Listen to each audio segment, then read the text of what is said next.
உங்களை சந்திக்கிறதுல மிக்க மகிழ்ச்சி. என்னுடைய சேனலை சப்ஸ்கிரைப் செய்து கொடுத்த எல்லாருக்கும் ரொம்ப நன்றி. இன்றைக்கி நாம் என்ன ரெசிபி பண்ணுறோன்னு பார்த்தீங்கன்னா புளிச்ச கீரை கடையில் தான் பண்ணுறோம். ஒரு கீரை கடையிலுங்க. இந்த கீரை ரொம்ப புளிப்பாக இருக்கும். வாங்க அது எப்படி செய்யுதுன்னு பார்க்கலாம். ரொம்ப சூப்பராக இருக்கும். வாங்க அது எப்படி செய்யுதுன்னு பார்க்கலாம்.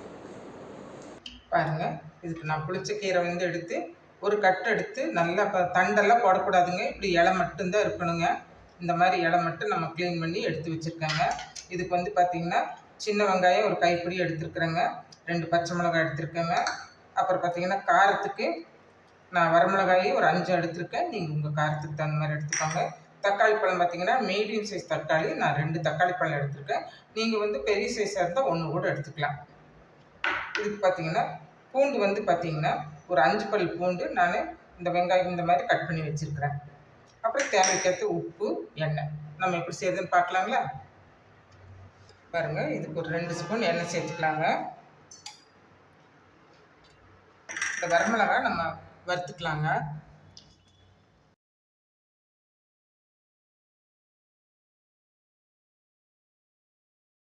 வரமிளகாய் வறுத்துட்டுங்க இதை எடுத்துடலாங்க. பாருங்கள், வரமிளகாய் வறுத்து தனியாக எடுத்து வச்சுட்டோங்க. இப்போ நம்ம வெங்காயம் சேர்த்துக்கலாங்க. வெங்காயம் சேர்த்துக்கலாங்க. பச்சை மிளகாய் சேர்த்துக்கலாங்க. பார்த்திங்கன்னா பூண்டு சேர்த்துக்கலாங்க. அப்புறம் இந்த நறுக்கி வச்சுட்டு தக்காளி பழம் சேர்த்துக்கலாங்க. இப்போ இதெல்லாம் பார்த்திங்கன்னா நம்ம கட் பண்ணுறது நம்ம பெருசாகவே கட் பண்ணி போட்டுக்கலாங்க. ஏன்னா இதெல்லாம் நம்ம அரைக்கிறதாங்க. அதனால் பெரிய பீஸாக இருந்தாலும் தப்பு இல்லைங்க. வெங்காயம் எல்லாம் ரொம்ப வதங்க வேண்டியது இல்லைங்க. கொஞ்சம் நேரம் வதங்கினா போதுங்க. பாருங்கள், தக்காளி இந்த மேல் தோல் சுருங்கி வந்தால் போதுங்க. வெங்காயம் கலர் மாறினா போதுங்க. இப்போ நம்ம கீரை இது கூட சேர்த்துக்கலாங்க. நான் ஒரு கட்டு தான் எடுத்துருக்கேங்க. இது ஒரு கட்டுக்கான அளவு தான் நான் உங்களுக்கு சொல்லியிருக்கேன். கீரை கழுவிட்டுங்க நல்லா தண்ணி இல்லாமல் வச்சுக்கோங்க.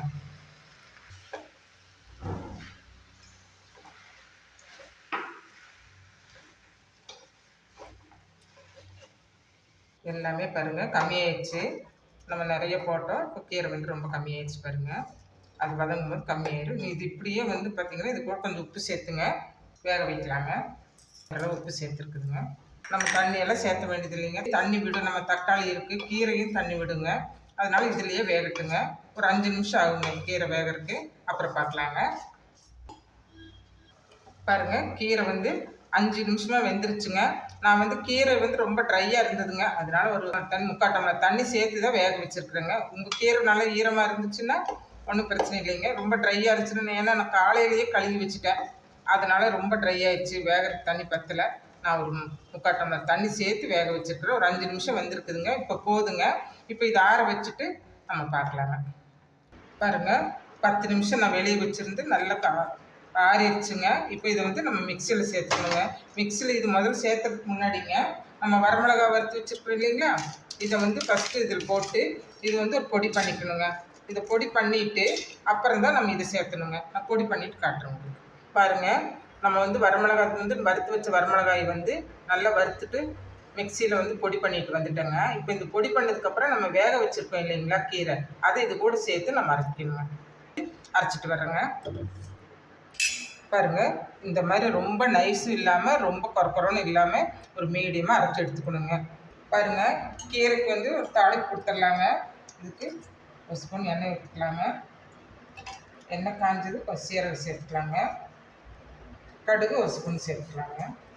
பாருங்கள், கடுகு பொரிச்சதும் ஒரு 4 பல் பூண்டுங்க நான் இடிகல்ல இடித்து வச்சுருக்குறேங்க. பூண்டு சேர்த்துக்கணுங்க.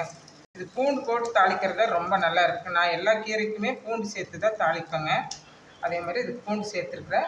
பூண்டு நல்ல ஒரு ப்ரௌன் கலரில் வரணுங்க. அது வரைக்கும் நல்லா வதங்கணுங்க. பூண்டோட பச்சை வாசம் போகணுங்க. பாருங்கள், இந்த அளவுக்கு ப்ரௌன் ஆகணுங்க. இனி இதை எடுத்து நம்ம கீரையில் கொட்டிடலாங்க. கீரையில் சேர்த்துக்கலாங்க.